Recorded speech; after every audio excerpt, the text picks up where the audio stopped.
It's that time of the year again. That time of the year where either A, you can't leave your house because it's covered in snow, or B, where you can't leave your house because it's below zero.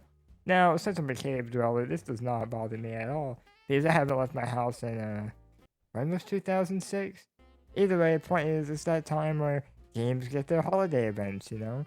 And, of course, as it is a game, Fallout 76 has their holiday event happening right now. Actually, by the time I'm recording this video, it came out yesterday. The reason why I say all this very hesitantly is, well, the reason's very simple. This event is just a spooky scorched event, but instead of it being Halloween outfits, it is Santa. Santa's running at you with a lead pipe you should run.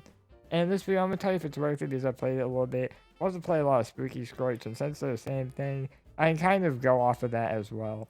So, how about we start with the awards?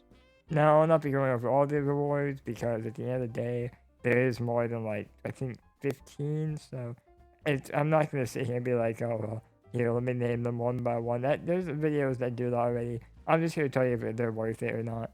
And while some are appealing, it's not as major as a Spooky Scorched event. It's honestly kind of disappointing. For example, the Spooky Scorched event, what they did is they had the Hellfire armor, they had the ghostly paint, stuff like that. They had these things where I could totally see myself using them after the event. Hell, I used the Hellfire power armor paint now, after the event's been done for like a month or two. Sadly, these rewards are all Christmas themed, but yeah, it makes sense for the Christmas event, but considering that there's no rewards that I can see that even remotely would be usable outside Christmas, that means what will happen is I'll unlock them, put them down until Christmas is over, more likely until January starts, and then, well, guess what?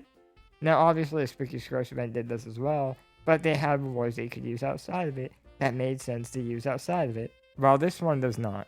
The most they have that I could see from the listing is they have a 44 paint that makes it blue. This means the only paint that you'll ever use ever after this event is over is the blue 44 paint. Even if you want to, there might be better paints that I don't know of.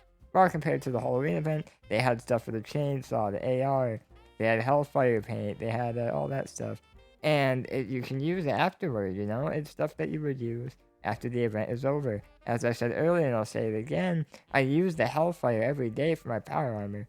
So overall, reward-wise for this event, it's not worth it. I'm gonna be honest with you. At least last event, there'd be stuff that you would use after the event ended, which would make it sellable and therefore profitable.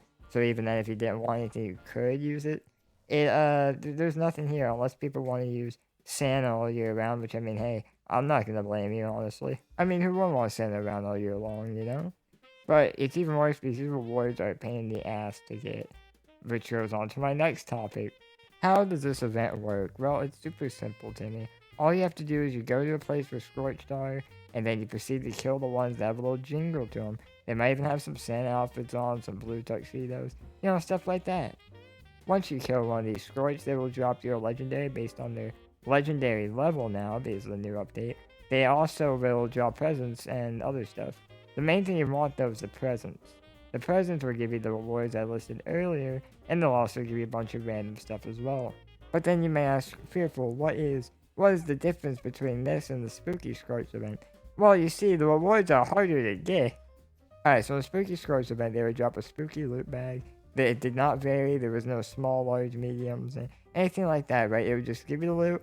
It had the same chance to drop in every single package. No differences whatsoever in each package. But you see, they wanted to be festive. So what you can do now is you can get small, medium, and large presents. Small ones having the lowest chance at plans, and large ones having the best chance, while also giving you script and every other thing that you could possibly want. Which means that if you want as many plans as you can get, you have to get lucky to get a medium or large, because you sure as shit ain't getting anything from the small ones. It is literally an event that is somehow worse than my most hated event. Like, if this was on a tier list right now, Spooky Score should be at like C, and this would be at F tier. This would be at like negative for talking, you know? Like, this is arguably, in my opinion, the worst event in this game ever, yearly. On the bright side, you can buy wrappings at train stations, which let you remake presents for money, which then gives you another chance at loot. Which means you can get a large present as long as you keep buying wrappings. Granted, very expensive. I think it was like 2,000 when I checked. It will give you rewards. It will give you loot. But again, you have to get a big present to do this because you can't just make a big present without a big present, which means that it's annoying. It's the most annoying, dumb solution they've made for this event, to be honest with you. Overall, is this event worth farming for? Will you get anything out of it? And should you do it, basically? No, this is the fattest no I've ever said in my life. In any of these videos, I know I talk shit a lot about this game, but I do like this game. It comes from a place of love, I promise you. But no, this event is not worth it. This event has nothing that you will benefit from. The most you can get is if you're a collector of sorts, you can get Christmas plans, which will come back next year. So I would not beat yourself up about not doing this event. It's not like you're gonna die or something. The main reason being, even if you don't like the rewards, there's no reason to sell them, and the rewards are yearly based, which means that you will not use them after the yearly base is over, because again, we will have Santa on their fucking roof during January. It's a shame too, this event could have done some cool stuff. Could have some cool gun, holiday themed skins. Instead they put those all in the damn atomic shop. Now obviously if you're a collector and you just want to get all the plans you can and have all the loot you can from this event because why not, then sure, I guess go ahead, I guess it's worth it. Even though again it will most likely come back around next year, so why do it in the first place, to be honest? I guess to get out of the way, but still. Again, final verdict, no, it's over, it's done. This event is horrible. The presents aren't worth it, the wrapping isn't worth it, none of it's worth it, other than to collectors, which then might be worth it. I still wouldn't, I'd prioritize going to sleep at night than this. Now, something I wouldn't prioritize going to sleep at night over for is my new game Stonebroker. I know I usually plug in videos at the very end, but I've been working kind of hard on it. I think you'd have some fun with it. Yeah, it's a clicker game. It ain't like Fallout at all, but you might enjoy some pastime. Link to that in my description. But also, if you want to go watch the devlog of it, click this video right here. And while you're at it, I better click this video right here for the spooky scorched event. Now that event was worth it. And with that out of the way, you have a good day and stay safe. Oh, and Merry Christmas.